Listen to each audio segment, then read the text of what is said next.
अस्सलाम वालेकुम, welcome back to my channel RJ family vlogs. कैसे हैं आप सब? आज जुम्मा है और सुबह के 9 बजे हैं तकरीबन। मैं जल्दी उठ गई थी तो मैं छत पे आ गई और ऊपर तो बहुत ही प्यारा मौसम था, ठंडी ठंडी हवा चल रही थी। और देखें ये कितना प्यारा सीन है, आसमान पूरा जो है ना बादलों से छाया हुआ है। सुनहरी और ग्रे कलर के बादल हैं, बहुत ही प्यारे लग रहे हैं। और सब्ज़ हिलाली परचम देखें कैसे अपनी शान शौकत के साथ लहरा रहा है और बहुत ही खूबसूरत नज़ारा लग रहा है। ये देखें जी, नीचे से गली वीरान है। आज वीकेंड है तो शायद इस वजह से सारा जहां नहीं सो रहा है। मुझे लगा था कि बस मेरे ही घर वाले अभी सो रहे हैं, तो देखें ज़रा बच्चे भी उल्टे पुल्टे होके सोए पड़े हैं। जैन हाँ स्कूल गया हुआ है, जुम्मे को उसे छुट्टी नहीं होती, उसे हफ्ते और इतवार की होती है, तो वो अभी स्कूल से नहीं आया। फिर ये उठ गए तो जैन के बाबा ने कहा आज मुझे अंडे पराठे का नाश्ता कराया जाए। वैसे वो हैवी नाश्ता करना पसंद नहीं करते, कहते हैं मेरा मैदा अपसेट हो जाता है, तो फिर कुछ ना कुछ हल्का फुल्का ही लेते होते हैं। ज़्यादातर तो वो शॉप पर जाके ही नाश्ता करते हैं, घर से करते ही कम है। लेकिन आज उनका मूड था कि मैं घर पर हूँ तो चलो बेगम के हाथ का जो है ना वो अंडे पराठे का नाश्ता किया जाए गर्मा गर्म। तो फिर फटाफट से मैंने उनके लिए 2 पराठे तैयार कर लिए। और बच्चे भी चूँकि साथ होते हैं, उन्होंने पराठे तो इतने नहीं, लेकिन ये है कि अंडे शौक से खा जाने होते हैं। इनके बाबा कहते होते हैं प्लीज़ जब भी कुछ ऐसा बनाओ ना तो इनके लिए एक अलग से बना लिया करो, क्योंकि मेरी रोटी या पराठा जो भी हो ना वो बच जाता है और ये सारा अंडा खा जाते हैं। इन बाप बेटों को ना अंडा हाफ फ्राई पसंद है, लेकिन ना आज दोनों अंडे बाय चांस ही मेरे से फुल फ्राई बन गए। लेकिन फिर भी उन्होंने मुझे कुछ नहीं कहा और सबने शौक से ही खा लिया। मासी ने आके अपनी सफाइयाँ शुरू कर दी और मैं वेट करने लगी कि ये जल्दी जल्दी से काम ख़त्म करें। और मुझे ना आज कुछ ज़रूरी चीज़ें ख़रीदने के लिए जुमा बाज़ार जाना था। तभी फिर अम्मी जान जो हैं अपने जो बड़े बेटे के घर होती हैं वो आ गई और मियाँ साहब ने देखा उनके नाखून काफ़ी बड़े हुए थे, तो कहते हैं अम्मी जी आज जुम्मे का दिन भी है तो मैं आपके नाखून तराश देता हूँ। अल्लाह ताला इनका साया ना हमारे सरों पर सलामत रखे और सेहत और तंदुरुस्ती अता फरमाए।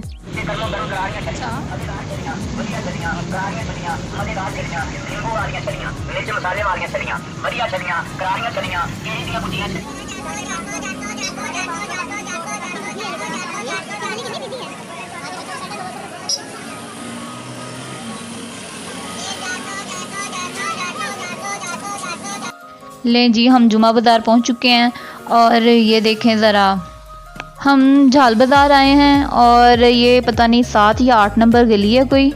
जुम्मे के दिन की छुट्टी होती है, जुम्मे का सारा बाज़ार बंद होता है, लेकिन ये 7-8 नंबर जो गली है ना यहाँ पर जुमा बाज़ार लगता है, तो बाकी सारा बंद है। लेकिन यही इन 2 गलियों के अंदर बहुत ज़्यादा रश होगा और लोगों ने जो है ना काफ़ी सस्ती चीज़ें लगाई होती हैं। मैं एक लाइसीज़ के स्टॉल पे रुके, बहुत अच्छी सी लाइसीज़ थी यहाँ पर, तो हमें पता चला कि ये जुम्मे वाले दिन बाहर स्टॉल लगाते हैं। वैसे इनकी जो है वो बहुत अच्छी सी दुकान है अंदर, आपी जी लेस बटन कॉर्नर नाम है। तो इन्होंने वो बंद थी, हमें ओपन करके सारी दिखाई, तो मैंने देखा कि बहुत ज़्यादा वैरायटी थी इनके पास लाइसीज़ की।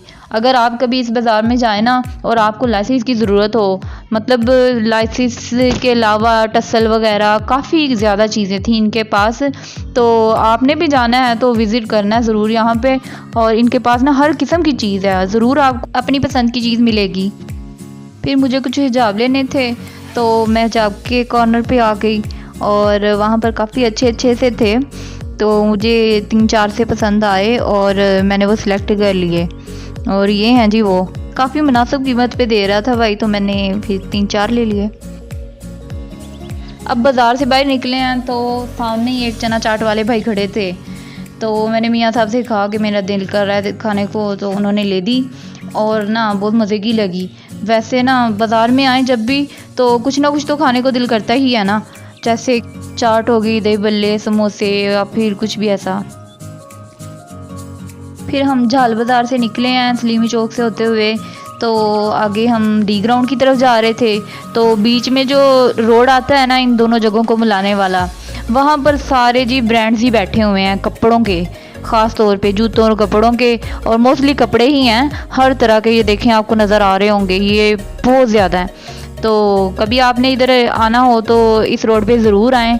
किसी भी किस्म के ब्रांड की आपको शॉपिंग करनी हो ना तो यहाँ पर अवेलेबल होंगे।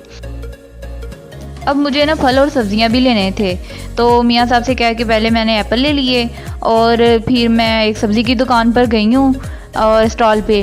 तो वहाँ पर जी मैंने खीरे का रेट पता किया, खीरे मैं ज़रूर लेती होती हूँ।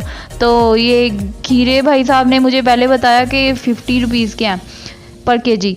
तो मैंने कहा ये तो बहुत महंगे आप दे रहे हैं। तो मियाँ साहब से मैं कह के आगे वाली शॉप पे चली गई और वहाँ से पता चला वो 60 के दे रहा है और फिर मुझे 60 के लेने पड़े। उसके बाद फिर चिकन करवाने के लिए हम आ गए।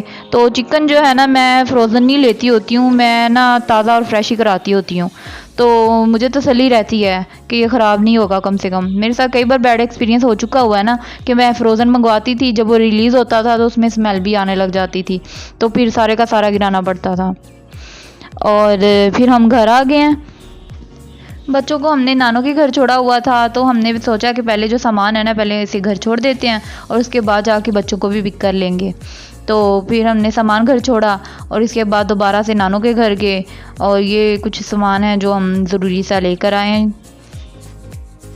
अपनी शॉप के लिए मियाँ साहब कुशन जो है ना मेरे से ही सिलाई कराते हैं। वो कहते हैं कि मैं बाहर से कराता था तो वो मोटी मोटी सिलाइयाँ लगा देते थे और ना जो कपड़ा यूज़ करते थे वो भी बहुत रफ सा होता था, तो महंगे भी पड़ते थे और सिलाई भी अच्छी नहीं होती थी। फिर कस्टमर्स जो हैं वो शिकायत करते थे कि हमारे बहुत जल्दी से ख़राब हो जाते हैं, 10 सिलाइयाँ निकल जाती हैं। तो फिर मियाँ साहब ने कहा कि ऐसे करें कि आप ही मुझे सी दिया करें। तो मैंने आज कुशन भी सीने थे क्योंकि आज मियाँ साहब ने कहा हुआ था कि फ्राइडे है, आज ज़रूर सी दें क्योंकि कल से मैंने कुछ लोगों के ऑर्डर्स देने हैं। तो फिर रात हो गई हुई थी और मैंने सोचा कि अब यही टाइम है, मैं जल्दी जल्दी से सिलाई कर लूँ क्योंकि आज मियाँ साहब घर पर हैं, बच्चों को देख लेंगे।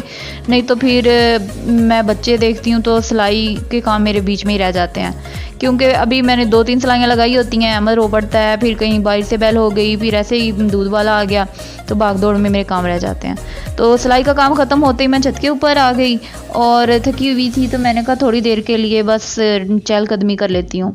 तो छत पे आई, हवा बहुत प्यारी चल रही थी और सब्ज़ हलाली परचम वैसे का वैसे ही लहरा रहा था जैसे कि सुबह अपनी शान और शौकत से लहरा रहा था। तो मुझे देख के बहुत ही प्यारा सा सीन लगा, तो सोचा कि आज की वीडियो यहीं पर ख़त्म करती हूँ। तो जाते हुए एक हदीस पाक भी सुनते जाइएगा।